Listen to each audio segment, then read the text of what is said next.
Greetings from Sri Lanka. Today is yet another Global Unites webinar series, and we are privileged to have the USA Unites leadership team join us today, and they're going to be talking about the movement and the vital role that they are stepping into in turbulent times.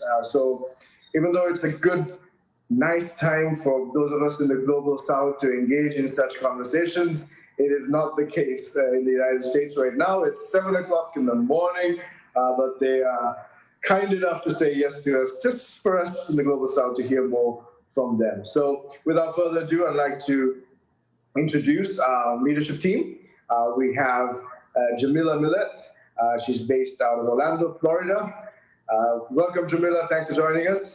Thank you for having me. It's our privilege. And then we also have Dikauri Melo.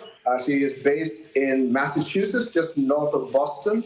Dikauri, thank you so much for waking up early on a cold Massachusetts morning just to join us today.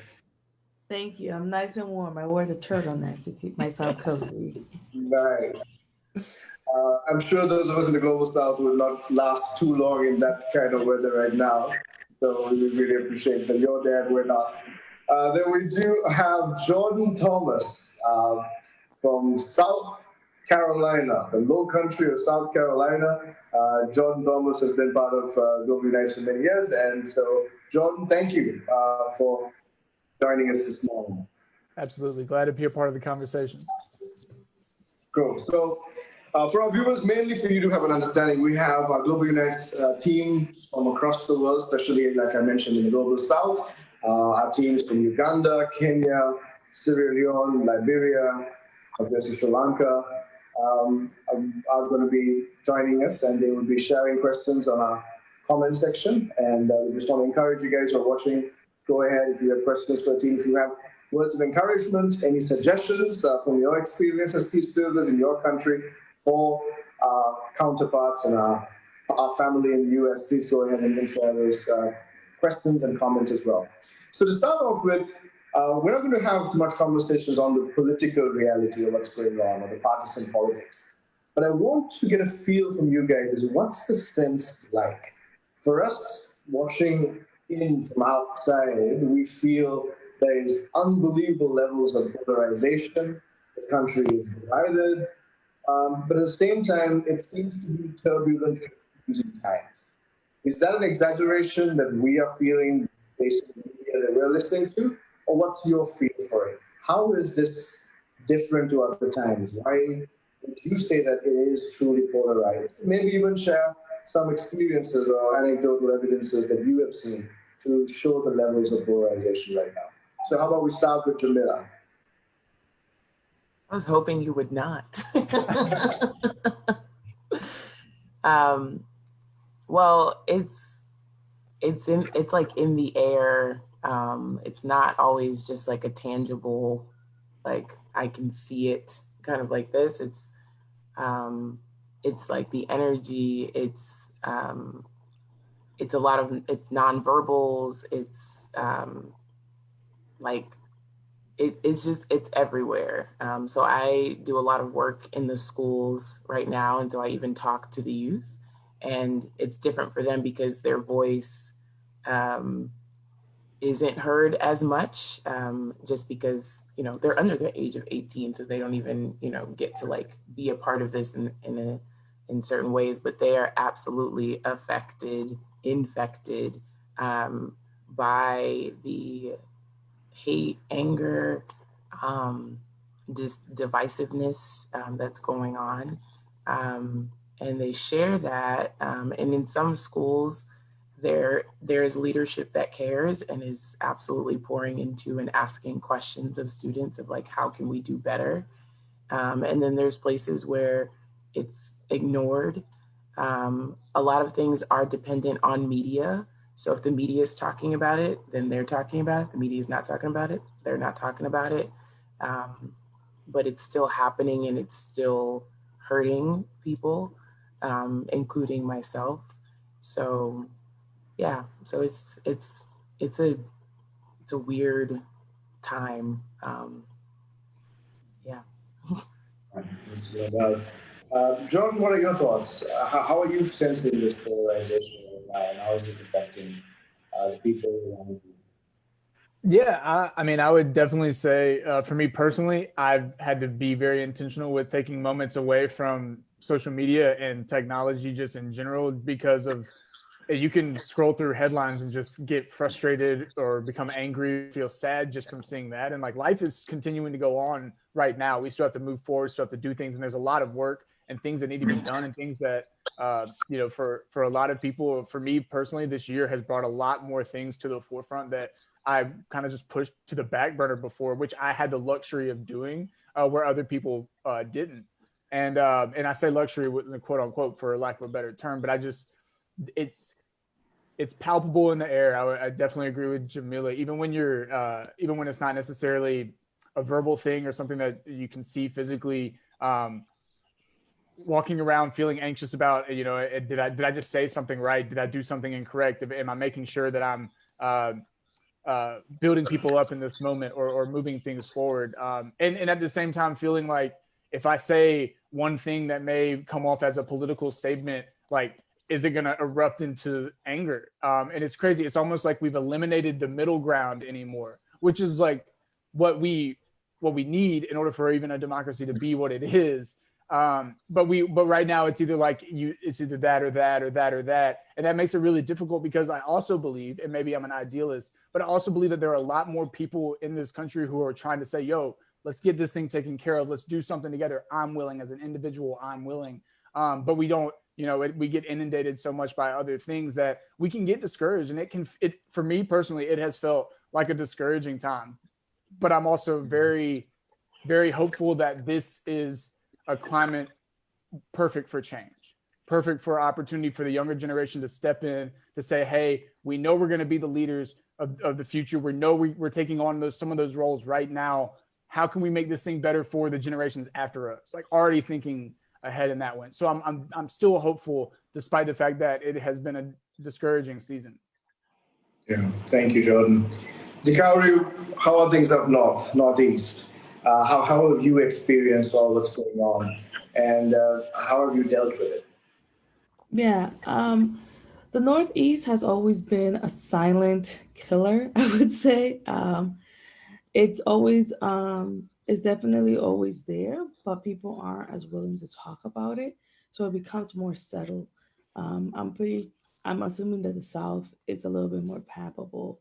But working in higher ed, I think is a different scenario because we have the whole country mostly coming into this one campus. And I would say that's the case across the country when it comes to private institutions because we are recruiting from around the country, and so on campus you can feel it, and it's just as divided. Students went from being a high schooler where they couldn't do anything to 18 now on campus and very vocal about how they're feeling. And so you have the aggressive minority really making sure their point of view is being heard in a very unhealthy way, which makes the campus uneasy and the students. Like Jordan, I would like to believe that most of the students do not feel this way, but you're having those violent voices speak louder than the majority of the school. Um, but it's something that um, it definitely affects the minority community very different the majority community. It's something that I see every day where I work and on college campuses as well. This has been conversations that we've had within families. Like you could even feel it there. So not only having it with your neighbor or with someone that you don't know, these are conversations that are also seeping into conversation every day within family members and trying to figure out how to balance those point of views while keeping those relationships, um, healthy. And although Massachusetts votes overwhelmingly Democrat, which is a blue state, you'll be surprised how many Republican votes are still here in Massachusetts.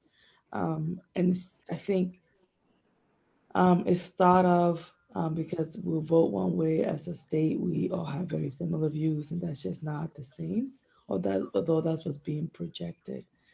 So um, I think this divide goes everywhere across the country, regardless of um, what color or what party your state votes. I know we're not going to get too much into the election, but our numbers were, it wasn't just electoral votes who were that were really split. And electoral votes are just a number each state gets towards the total. If you see our popular vote, which is every single vote, the numbers are pretty split down the middle. It's a very small difference between the two parties. So we also have very different experiences in America. I think that's the biggest issue. Um, the experience of the coastal states compared to the inland states are just like we might as well be a different country. So Yeah. that's also a big issue. We're such a big country that we have a huge difference in experience, and that seeps into um, this feeling of not being understood by the other side. And I think that drives the divide even deeper. I think you touched on something very crucial there, and I want to kind of build on what you just said. So you talked about the popular vote and seeing that 70 million people voted President Trump. You had about 74 million people, maybe a little bit more than that, voting for Vice President Biden, and then those that and then this group can't understand that there will be this many people on this side and vice versa. And so, if you try to just, as an academic or an activist who's trying to be a bridge builder, what are some of the main grievances that if you can name two or three grievances of one side and two or three grievances of the other, if you can understand why are they shocked by the other? And I would like to pass on the same question after that to Jordan and Jamila as well. But what would you try to help us understand? Where are they coming from? Why are they so shocked that the other exists and exists in such strong number? Yeah, I'm gonna go back to the difference between states. You are also almost in this bubble that confirms your bias. And so if you're getting this consistent message that what you're saying is correct, you can't have any idea that the other even exists. Um, and um, I think one of the grievances of the Republican, I think, is this feeling, especially for Middle America, that they've been forgotten for a very long time, and this idea that nobody understands their um, what they're going through, and that no political party has ever targeted them, and so they feel empowered by the Republican Party because they're finally hearing that someone is listening to the grievances they've had for years. Um, and that's just in a very optimistic or very surface level argument that I believe to be true. Um, and and so I think seeing this party that's finally listening to you, you gravitate towards that, and you'll take whatever comes with it. Um, um, and so that's it in it entirely.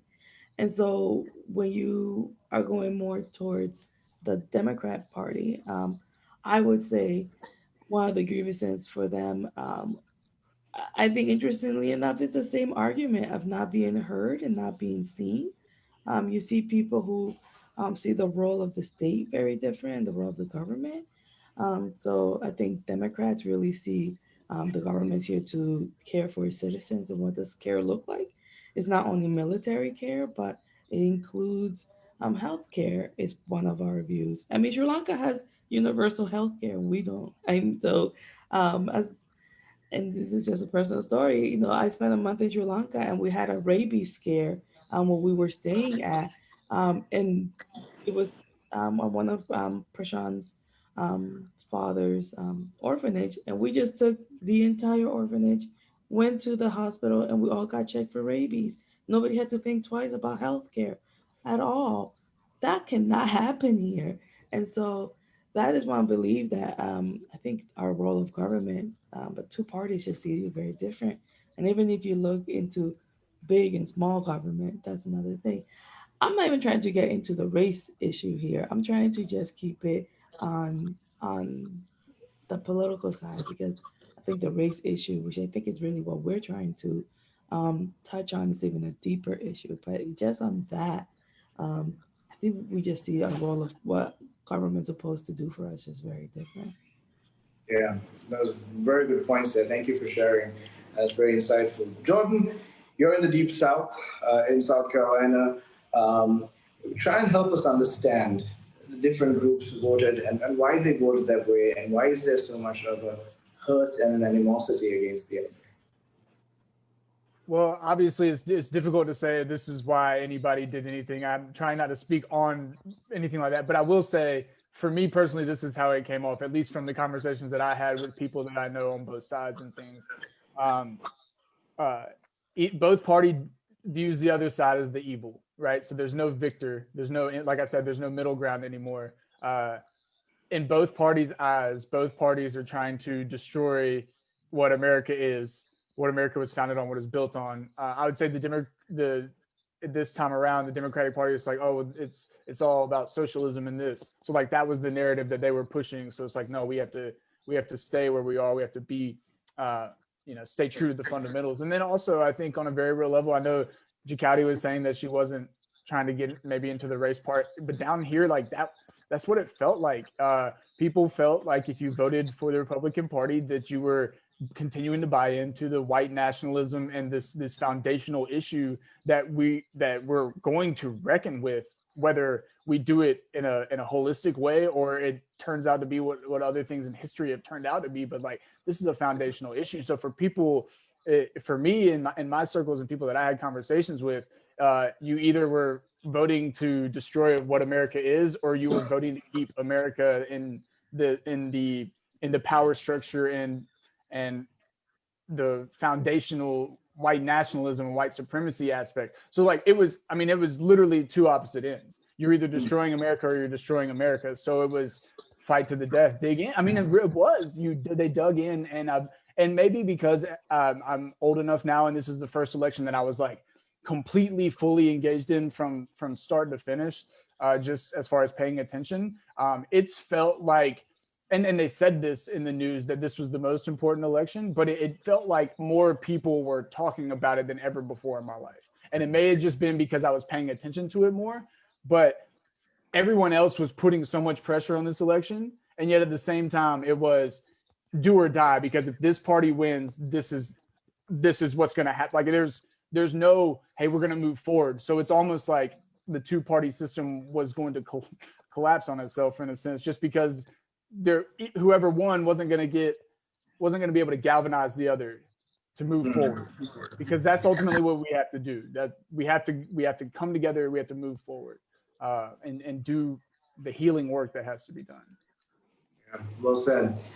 Definitely, even for us outside of the U.S., it felt like maybe the most important election and the most attentively followed election, even from a global perspective. And also it could be because most people are locked down and at home and watching more news and following more social media than usual.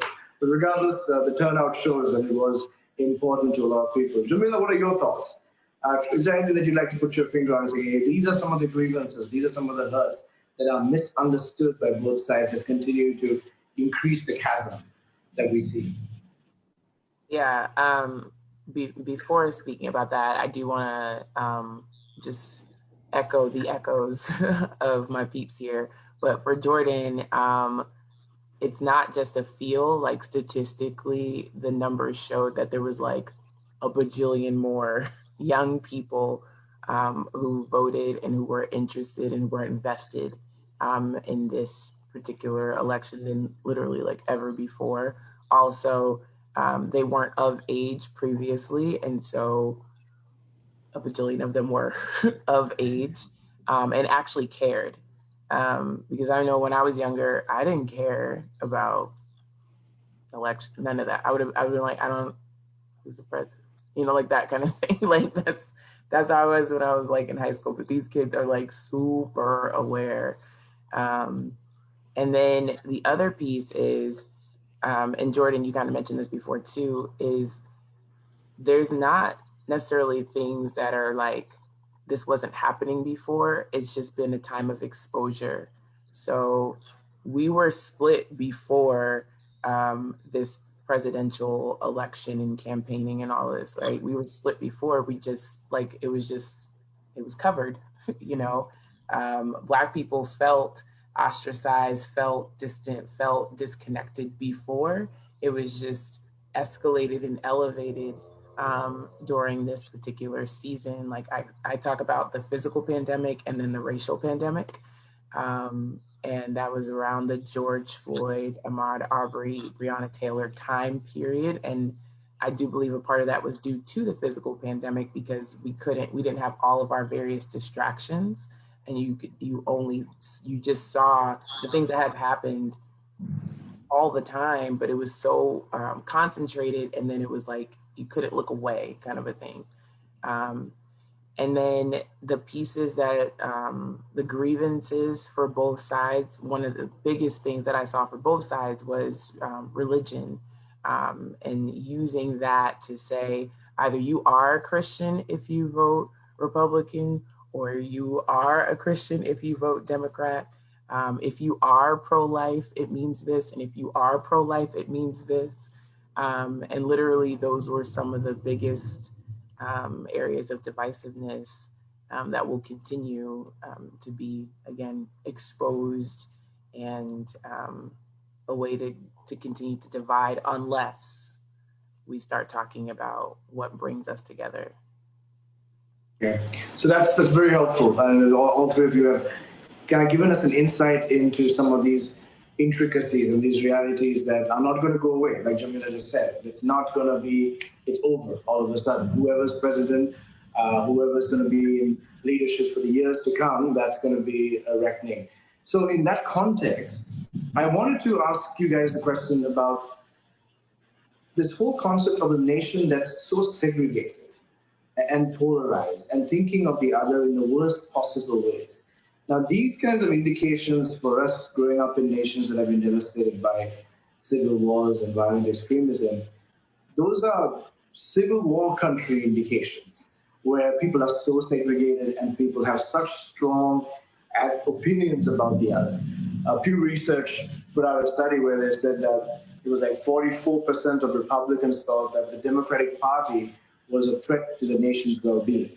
And 41% of Democrats thought that the Republican Party was a threat to the nation's well-being. There was a time where people would assume terrorism or violence from another country, or that would be a threat to the nation's well-being. But now your own countryman in a different political ideology or political group was a threat. And when you also look at how segregated societies are across racial lines, across socioeconomic lines, across the coastal states and the middle country or the Midwest and so on and so forth, how do you see the role of segregation having played and contributed towards this? And also the level of segregation on the media that they're consuming. You have a very clear, people go to a certain media institute if they want that view, another media institute if they want another view, and then even on social media with the algorithms. So this of you only seeing what affirms what you believe to be true or what you're more likely to agree with. So it seems like a perfect storm of pushing people further and further apart. How have you seen this become into life, or how do you see it in your reality? Why is it more segregated? Is it really true? Is that assumption accurate? And is there a way around it? What can be done? So I'm going to leave that an open question for anybody to take it first, and we'll take it then. Well, I was going to address that, is that we're getting very different information. Down from even our textbooks growing up are different. So we're seeing the world different, not because of experience, but because that's the information we're receiving. And so when you're talking about two news networks that are showing you two very different views, during election night, I was with my friend and we were watching CNN, which is the more Democrat news network, and all they were projecting was just Biden winning. That was every how can and just adding every state that they could if this happened, if this happened. So my friend and I were like, oh, right. And I was like, wait, let's stop. This is not a good strategy. We need to switch now to Fox. And she's like, why? I was like, let's switch to Fox because that's how we're gonna get we can get two very different views and find the middle ground. Because right now this is we're getting fed what we want. And lo and behold, we went to Fox News, which is more Republican, and it was all projecting Trump winning. Is they're getting the same information, they're getting the same information, but the way they're delivering it is very different. And so her and I literally would do this every 30 minutes. We would switch between news networks so that we could get a more balanced view. I can't tell you other people are doing that. They're going to be watching the news network that feeds what they want to hear.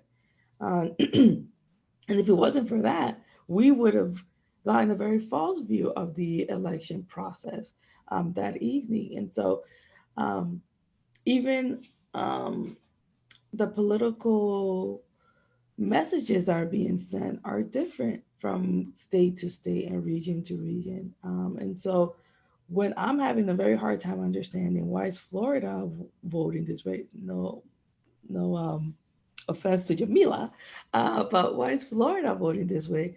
I'm I'm not not seeing the offended. same. I'm not seeing the same political messages that Florida is receiving.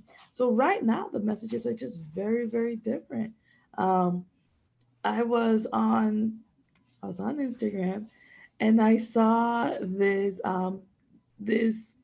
message for Latinos for Trump that was that was sent to Florida that I had not seen at all in the Northeast.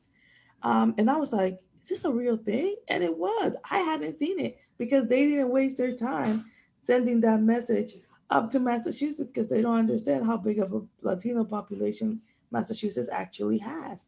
And so it's not a divide just because we're divided. It's a divide because the information we read and the information we get is so different.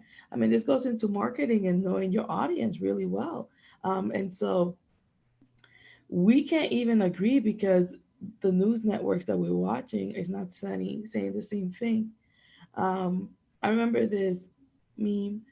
I'm sorry, I'm realizing how much of a millennial I am, but I saw this meme, and it was President Obama with a Coca-Cola can in his hand, and it said how CNN would read it. Oh, um, Obama absolutely supports Coca-Cola. He is a Coca-Cola man all the way. How Fox will read it. Obama hates Pepsi. He wants to destroy the company. And then how does BBC reads it? Obama was drinking the Coke. So it was like these three separate ways of seeing the same information. And that's the issue is that our news is divided, and our our society is divided. And so we can't even see the other side because we're not getting the same information. And so for us, there's no middle ground, like Jordan said, but the way we've divided our news sources is the issue. Wow, well put. And it's interesting. It's almost like those who are using, whether it's media or social media giants or others, it's almost like a weapons industry. Is that divisiveness, that hostility seems to drive sales up. You have a loyal viewership. You have people who stand by you, thinking that you are the only protector of truth, and they are making massive tons of money by these levels of attention that they're receiving. But Jordan, what's your take on this? Like, do you really see the role of this information and a divided attention for information causing the impact that it's having, or is this a contributory factor according to you? I think it's a big contributing factor to the fact of that a lot of people find themselves feeling apathetic at this point. We get, again, just to echo, we've never lived in a time where we can get exactly the type of information that we want to hear. I can read exactly what I want to read and nothing that I don't want to read. And again, there's beautiful and world-changing aspects of social media and technology, but there are also dark sides to that. So what that does is when we have the same message over and over put down, we get entrenched, we become comfortable with that, and we get less likely to even listen to an opposing conversation or someone who's different from us. So for me personally, what I've found is as I was getting inundated with the news that I would look at, the articles that I would read, those types of things. And then of course things get catered and all that type of stuff. That's part of it.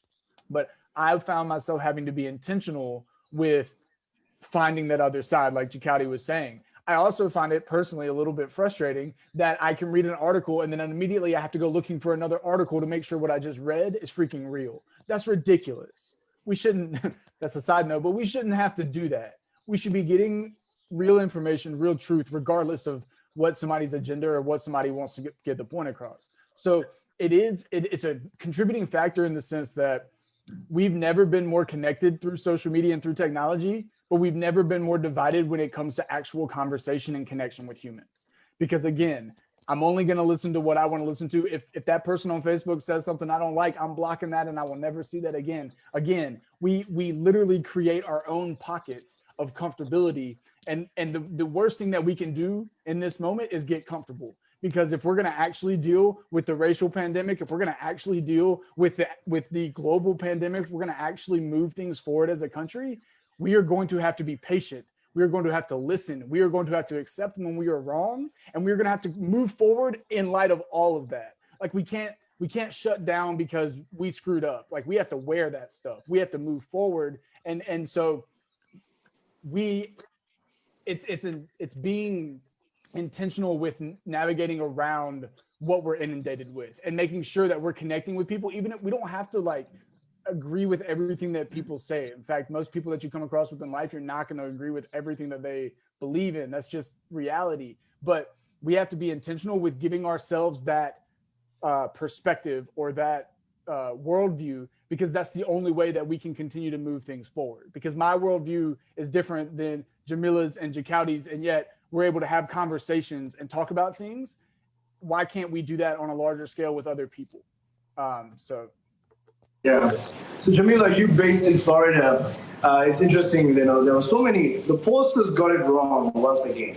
They thought it was going to be one way by 10 points or 15 points. And so it seems like even the posters were kind of stuck in that, segregated mindset. They're just talking to a few people that may be leaning a certain way. But they got it so wrong in Florida.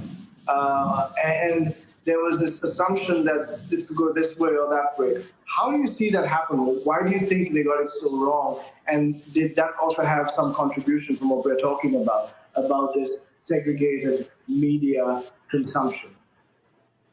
Yeah, I have no earthly clue why they got it wrong. I honestly, like when I see things that are depicting certain things, I'm like, I wasn't asked. How am I in this? How did I get in this? That so I don't know. I don't identify as a Floridian, although I live here. I'm a Jersey girl forever. But there are many people from up north who live in Florida. There's like, when people say that they're actually born and raised in Florida, I'm like, oh, unicorn, it's very rare. So that's just an aside. I do believe that just what Jordan was talking about, you will find whatever you're looking for. So if you're looking for what's not there, you'll find it. If you're looking for what is there, you'll find it. And just like that, right? Like if I've had this disagreement with my roommate before of like, she's like, you cannot put warm food in the refrigerator immediately. And I'm like, yes, you can. It's a refrigerator, and I Googled it. I found my results that said, yes, you can. She Googled it, found the results that said, no, you can't, and so that's what we do, right? We have a very consumeristic culture. And so just what Jordan's talking about, like, it doesn't matter what the true truth is. It just matters what I want to ingest, like what feels good, what sounds good, what I like. You'll read my algorithms of what I'm searching for, and then you'll show me things that feed into what I'm talking about. And then I could just reinforce everything that I think and feel with various propaganda. And so, you know, with regards to the Florida ness, I just think, again, all these things are things that were already there. It's just now like pushed to the front. I don't think that they're going to send the Florida Latino propaganda to Massachusetts, because it would just be like a waste of propaganda. They're like, it's not that they wouldn't want to get to that population, but if they were already predicted that that's not going to happen, this is likely going to happen here in Florida. Let's talk to them about, you know, what we've already started. Yeah. So we're halfway through our conversation, in fact, a little bit more than halfway through. I just want to encourage our viewers, wherever you're watching from, if you have any questions, comments, or recommendations for USA United and suggestions that you think will be helpful for them, it's important and they'd love to hear from you. So please type on in the comment section. Just one thing before we get to what USA United is about to do, and I'd like to close with that, how you guys are proactively trying to engage in this context, is what are some of these negative stereotypes and very harmful, dangerous negative stereotypes people have across party lines?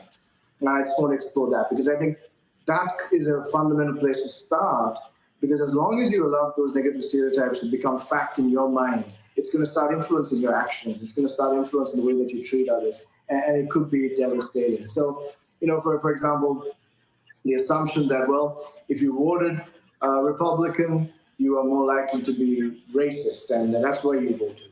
But then that's questioned quickly, because you have about 12% of the African American population voted Republican in this race. And there were quite a larger percentage of Latinos who voted Republican. But the other side, they say, well, if you voted Democrat, then you're not patriotic, or you don't care about America. You're just concerned about everybody else's feelings, and you're just going to sell out America.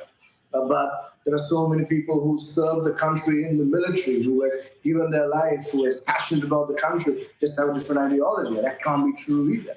Or if you serve, just constantly these questions. Okay, Republicans mean you are not for the pro-choice. You know, you're not letting women. But there are so many women who are on the Republican side who may be passionate about it, but they voted for other reasons. And on this side, you want to kill people. No, they don't want to. So it's constantly, things are very simplistic. It's almost unintelligent, unintellectual conversations that you would get from an uneducated nation, from a country that has so much. What are some of these negative stereotypes? I want to build on those things that could be toxic and dangerous if you don't address them right now. What are some things that you've heard on either side of the aisle? I'll start with Jordan, and then we'll move on. Okay.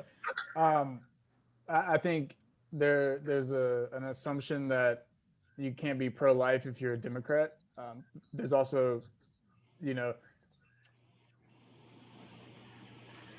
the biggest stereotypes are, at least from my perspective and recently, you're either American or you're un-American, which is ridiculous. Either, and again, it's the eye of the beholder. It depends on who's saying what with that. But yeah, I would say that you assume, like, if you vote Democrat, you don't want people to have guns and that type of thing, and that's a conversation in and of itself with the gun laws and things like that.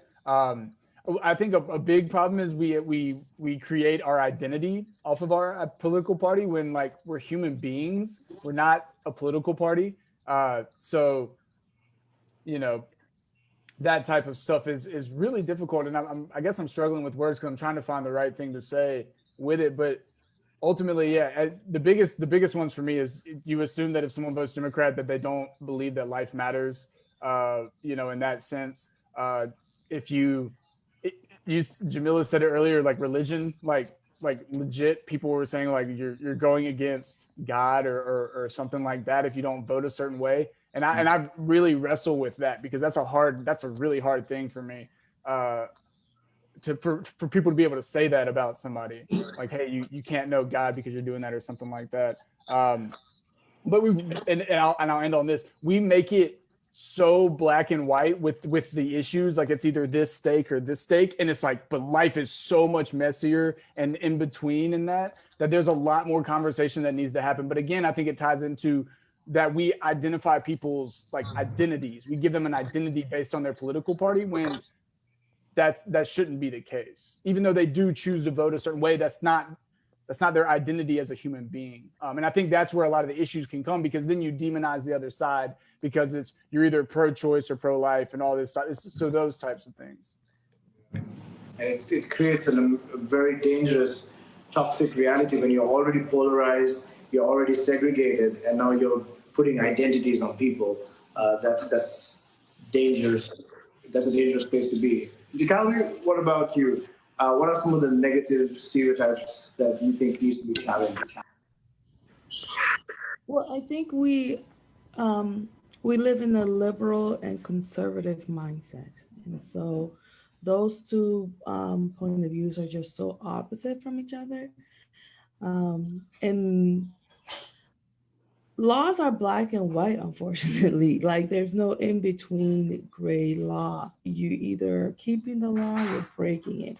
And so I think because of that, we've created a society that's also very black and white regarding certain views. And you have people who are scared of liberals, and you have people who are scared of conservatives. And I use the word scared intentional, because that's really what it is. It's this fear of you are either keeping the country back, or you are being immoral and pushing the country way forward. And so, although we only see this, I think this divide is emphasized during during election. I think something that we've all been saying. These things are happening throughout the years really. Is election is only once every 4 years. These presidential elections, and so you're getting these divided ideals long ago, and it's now it just gets emphasized during election season. But those two point of views, I think, is something that definitely definitely helps. One of the things that I've been trying to push with my students is helping them understand that we all don't vote for the same we all don't vote with the same motive for the same reason. So example, like I said earlier, some people believe in small government, some people believe in big government. And because of that, they're going to vote. And they can care less about abortion rights. Some people, abortion rights are very important to them, even if what they're voting for, everything else they're against. But that is the view that they hold really tight and that they want to push forward.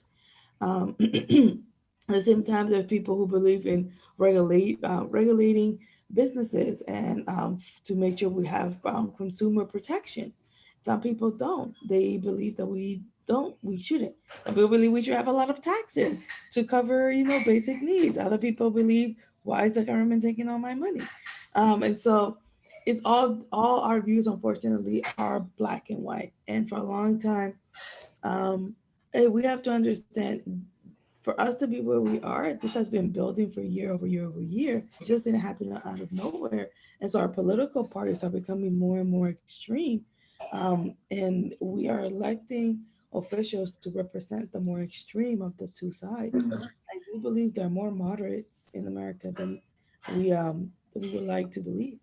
When discussing the candidate that the Democratic Party chose, me and my friend were like, Biden out of everybody? And so then realizing Biden was probably the most moderate from the group.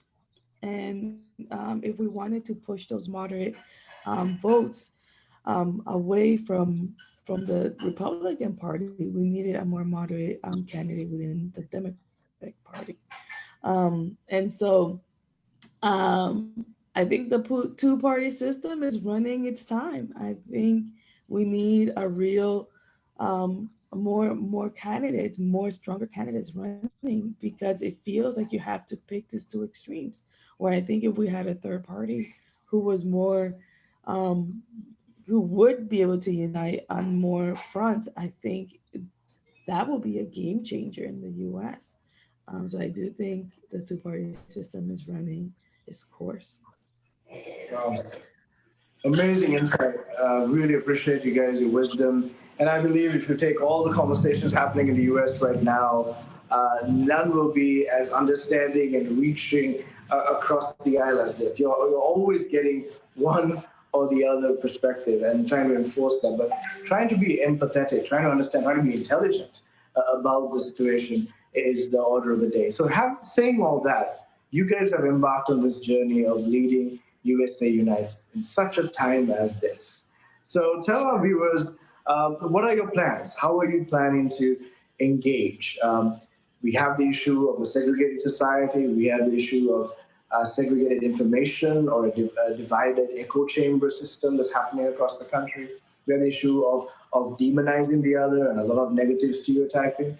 You have a younger generation that's just inheriting a lot of this prejudice and hating people without even understanding them, without even putting the effort to it, just building their lives on sound bites as opposed to substance and relationships and understanding. So, in that kind of a context, how in the world would you engage? And for those of our viewers who maybe when watching this later on from the US, they would want to know more and how can they get involved. So, I'm going to start off with you have an amazing idea, Jamila, about the pre-run to USA Unites or the orientation early stage. Would you like to share your idea and the approach and why you're sharing that as a good way to get things off the ground at this stage? Yes. So, one of the biggest things that do unite humans in general, like across languages, across various cultures, are the arts. The arts can give language to things that we don't have, just like audible words for per se. And so the big dream initiative that we're embarking on is a showcase for the United States. It's giving artists an opportunity to say something through their art outlet to the entire US as they represent the US. So they're speaking to themselves and to themselves, right? We're speaking to the us, the large us, and the individual us.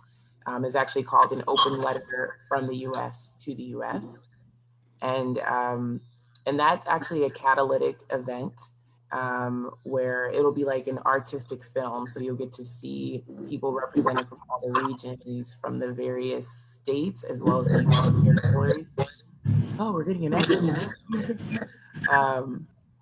So yeah, so there's that. And so the catalyst is that it would move into a place and space where people are aware of USA Unites. They'll also get to identify for themselves, do they want to join this journey? I don't call it a movement. A movement can stop. This is a journey. I believe this is a lifelong journey. So people can say, hey, I want to join the journey. I'm already a part of the journey. I didn't know that there were other people who spoke this language. And then there's people who are like, I didn't know I could do anything. I thought other people do that, and I don't have the equipment, right? So we want to resource people and connect people in the various states and territories to do this work together, no matter what your affiliation is. If you are one who wants to come together, you want to unite, then you'll push through the various barriers that we have placed in front of ourselves. That's amazing. And so basically what you're saying is it's like a massive casting of the net to find like-minded people to the medium of art, to be engaged. So if somebody is interested, Jamila, what do they do? How would you, at least obviously the USA Unite Facebook page is a good place to go find information on, but give a timeline. When are things going to get moving and how do they get involved? Yeah, so the film, the artistic film, the open letter to the US from the US is to be put out. What is that? premiered the end of February. So that weekend, we would like to have multiple premieres across our country. Again, where people can say, hey, I'm going to a premiere, I'm watching a premiere, and it also means I want to get engaged in this work, in this journey together. That's what I want to do. So that's where you can go for that. Prior to that, we'll do other little pieces and ways to engage people, just to get them to start thinking about, where are you in your journey?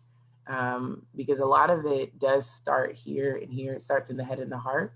You know, like, am I educating myself? Do I have relationships with people who make me uncomfortable? Do I have conversations that make me uncomfortable? Things like that are ways to even just start this journey of being a uniter. Okay, brilliant. Thank you, Jamila. Jordan, how about we get to you on what are the next steps? How is USA Unites going to engage from that point on? So we've had conversations and kind of mapped out what we think could be almost a 3-phase type of engagement. As we're leading up to the open letter and kind of after it as well. But and just a side note on that, if you're interested in hosting a site or something like that at the end of February, please reach out to the Facebook page. We're working on getting the USA Unites Instagram page up. There's been a little email issue, but we're working through that.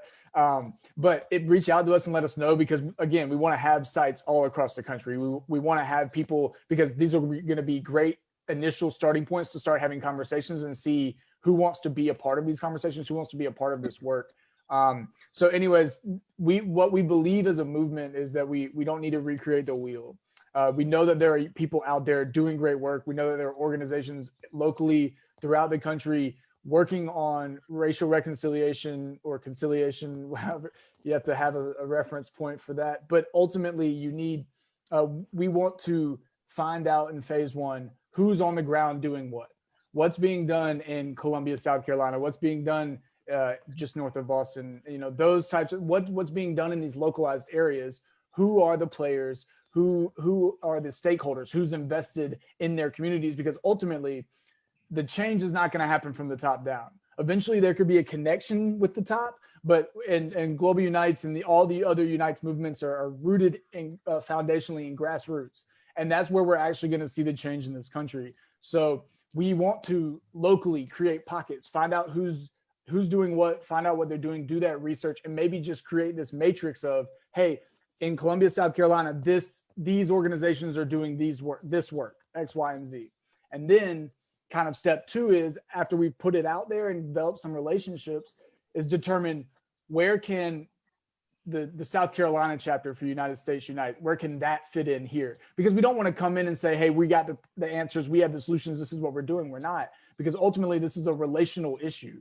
And in order to heal relationally, even on a journey, you know, since we're not going to call it a movement, I really like the journey term to use, but we have to be willing to come alongside others and find our role there. So I think that we can understand about how big the U.S. is, that there's going to be different places of engagement all across the country, different things and avenues. So phase 1 is engage the community in the sense, find out who the players are, start developing those relationships, start meeting with people so that we can map that out. And phase 2 is map that out. What does each localized place look like?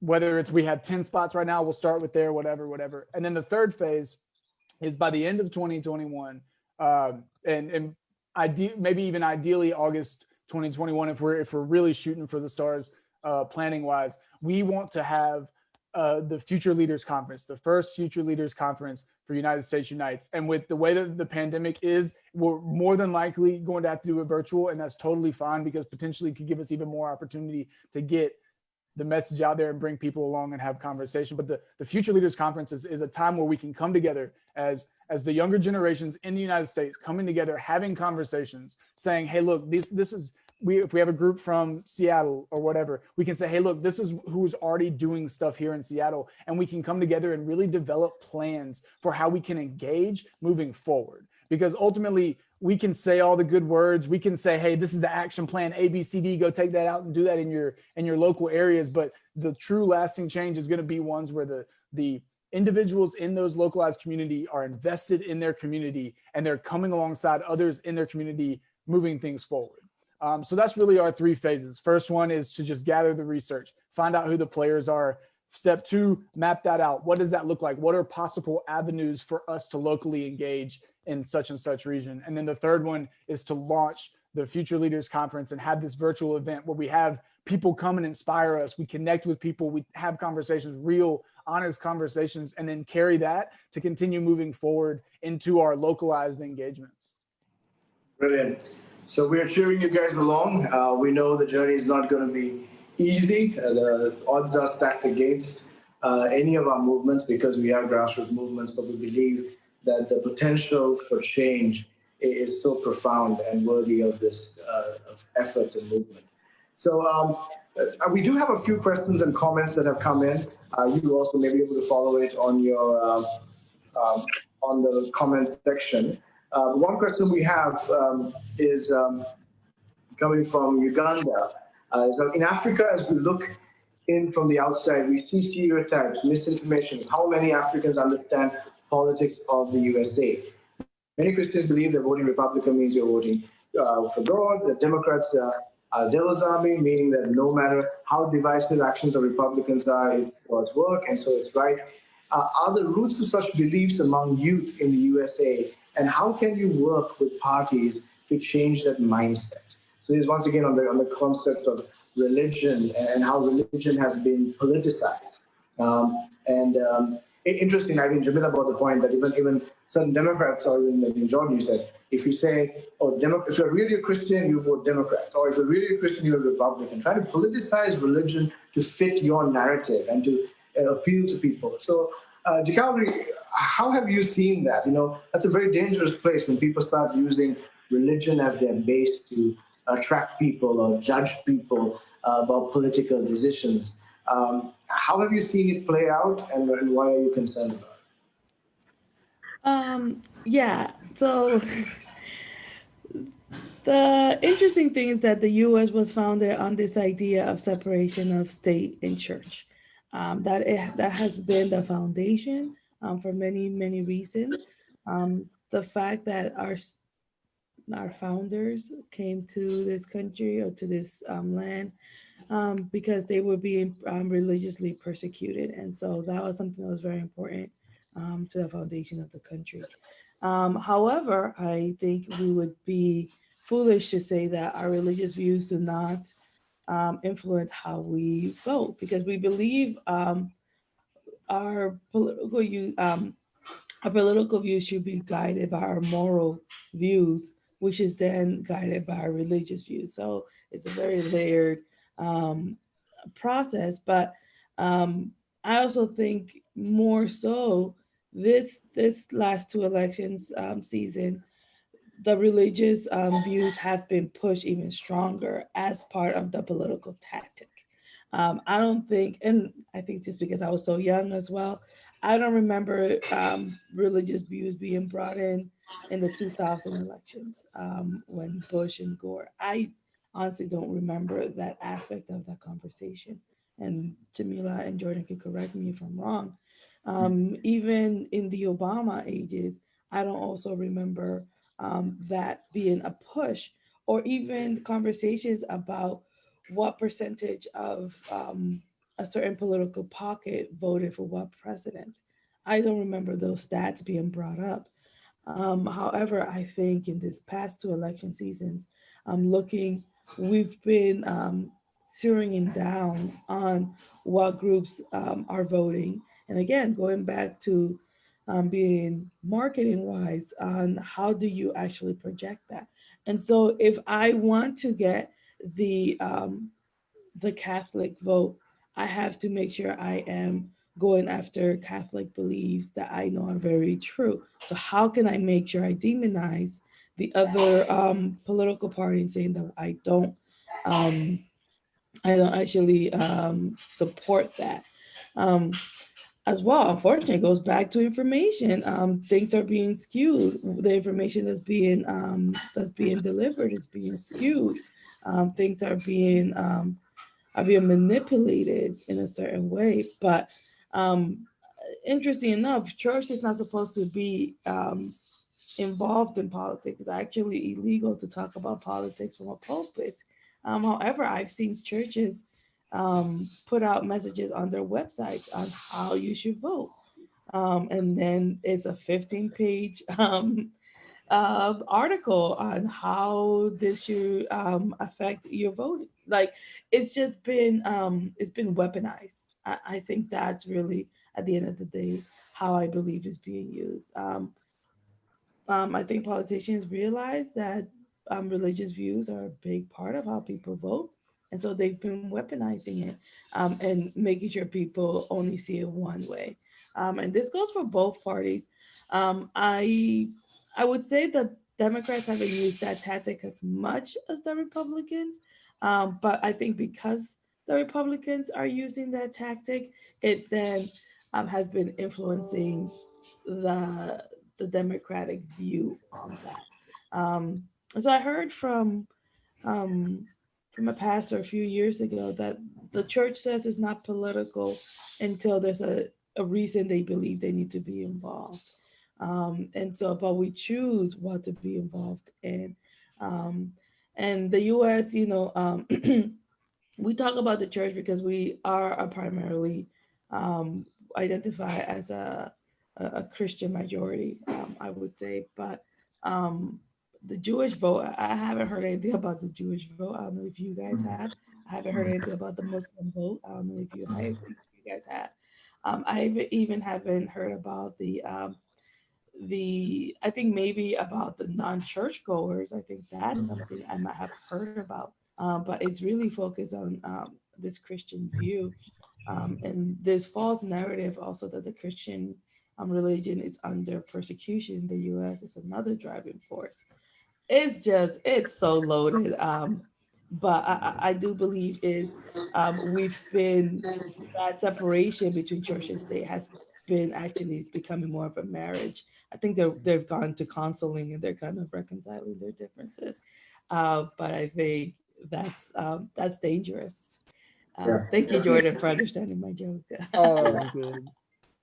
And interestingly, we see that in all of our countries where politics has been infused with religion as well, and it causing judgment and sometimes a lot of misinformation and weaponizing of religion. So yeah, that's interesting dichotomy of your morals, but at the same time politics and finding that separation and that balance.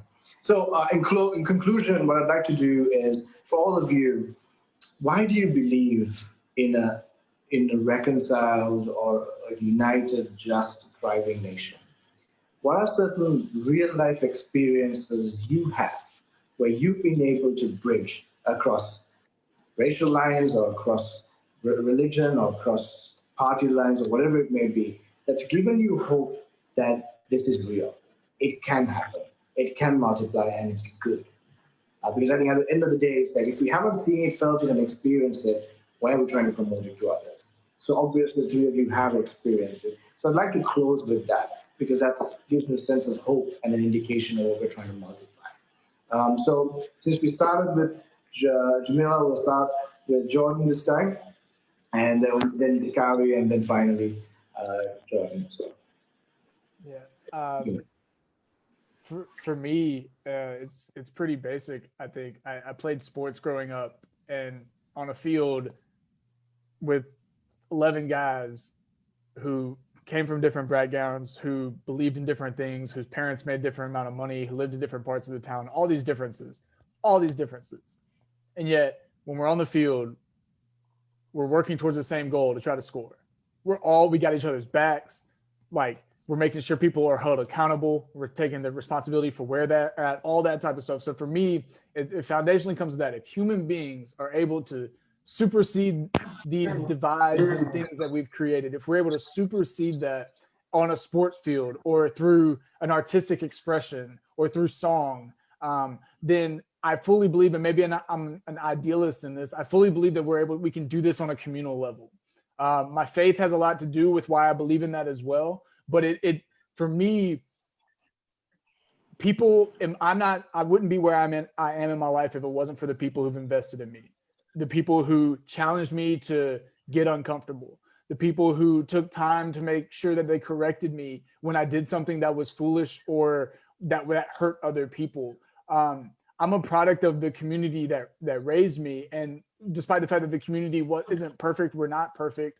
I believe that creating a space, a collaborative space that we can do that in for other people is going to be the first process to healing. Prashant, when you first introduced the concept of reconciliation to me, this heal, repair, transform, this 3-step process, I feel as though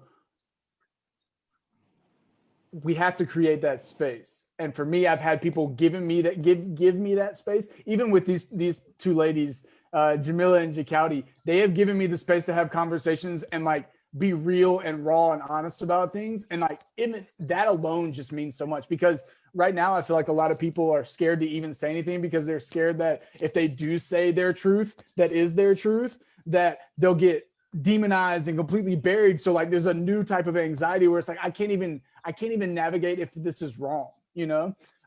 So for me, it's just because, like I said, on a basic level, if we can do it on the sport field, if we can do it in the music setting and in these universal languages, then I believe that we can do it as a country. And I believe that the younger generation can use their voice and take an opportunity to change the course of things. We don't have to keep the status quo. We can actually do what the founding principles said, that all people are created equal, because we've missed that mark from the jump. But if we actually lived and operated in that way, then I honestly believe we'd start to see the change we're looking for internally and communally. But ultimately, and I'll end on this, it starts with you. It starts with the individual. If I'm not willing to be patient with myself, to work out the biases, to every day challenge the things that I've got to challenge internally so that I can do that externally, then it's not going to be sustainable. So it starts with the individual. And for me, it's just because I've had the community of people that have challenged me to be there. And so I'm grateful for that. Brilliant. Thank you so much, Jordan. Jamila, what are your thoughts? So I have a plethora of thoughts, but I'm like, be concise, Jamila. Okay, so I was just thinking about, so I grew up in a predominantly Black church. The church that I currently work at and worship at is predominantly white. Some of the most beautiful moments I've experienced with the church community has been deeply intentional diversity, and not just because people look different, but because they even worshiped together in a way that was like honoring of various cultures. And so that has been a common ground that I saw that was like magical, because looking at it from a distance, I'm like, that's gonna be a hot mess. Y'all don't even know each other like that, you know? But what they come together on, which is like the foundational principles of following Jesus, is what deeply connected and deeply brought them together, and their worship reflected that in a way that was like, it was amazing. And I think it was reflective of what Jesus wants for humans, which is peace and love and honor and respect.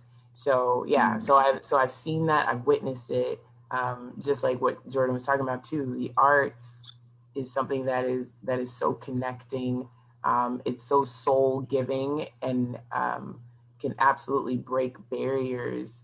And so that's why we're wanting to utilize that particular tool and outlet, and because I've seen it work. So Yeah, brilliant. Thank you, Jamila. Jakauti, what makes you believe this is possible? What are your efforts? I just think it's such an enriching opportunity to get to know people. I think we're missing out on amazing friendships that can build you and stretch you and deepen you and challenge you in ways that you didn't even think was possible. I think the opportunity to learn how to understand the other without having to agree with them is such a formative experience for people. And I think it makes us as a country and as a world richer, for us to promote a united humanity, regardless of my political views, regardless of my class views. Um, And regardless of any view, but be willing to like understand the other, be willing to grow with the other, um, and just be willing to empathize and want to empower and seek justice for the other. I think that's who we're meant to be. I think we're meant to be people who love and people who hope together and people who have grace and mercy. And I think the more we divide each other, the less we want to engage in conversation. We're making our lives like cheaper. We're making our experience kind of vague and kind of useless. I think when you are able to connect with someone and be like, wow, I've never seen something in that point of view, it just makes you as a person so much richer and so much bigger and so much healthier as well. I think it gives us purpose as well. So I believe that's what we're here to do as in this world, is to unite with each other, um, and to be in relation with each other. And that doesn't mean that we have to agree with each other, but also learn, am I doing something that's unjust? Am I doing something that's hurting someone else? Um, and do I want to continue to be that person? And I believe in my deeps of depths that I don't think we want to. I believe we want to be together and be a world that supports and enriches each other's lives. Inspiring stuff. Thank you to the three of you for your passion, for your leadership, and not to be limited to your words and posing to be agents of change, but willing to do the work day in and day out. We know it's not easy work. When you're trying to be a bridge builder, you get hit from both sides sometimes. People will walk over you at times. There will be hurt, but you have the courage to stand because you believe in the power of unity and healing and who you are as a collective. So thank you for your work. We wish you well. You guys are in our thoughts and prayers. And the Global South, we're not just standing by you, but we're willing to support in every way we can. So thank you to those who have watched throughout this conversation and those who watch the recording later on. If you want to get involved or learn more about USA Unites, please go like their Facebook page, follow their Instagram page, but also just message us and let us know what your thoughts are and how you'd like to engage. Once again, my gratitude to Jamila, to Cowrie, and Jordan. Thank you for an amazing hour with you, and I hope you guys have an amazing day, amazing months and years ahead. Thank you. Thank you.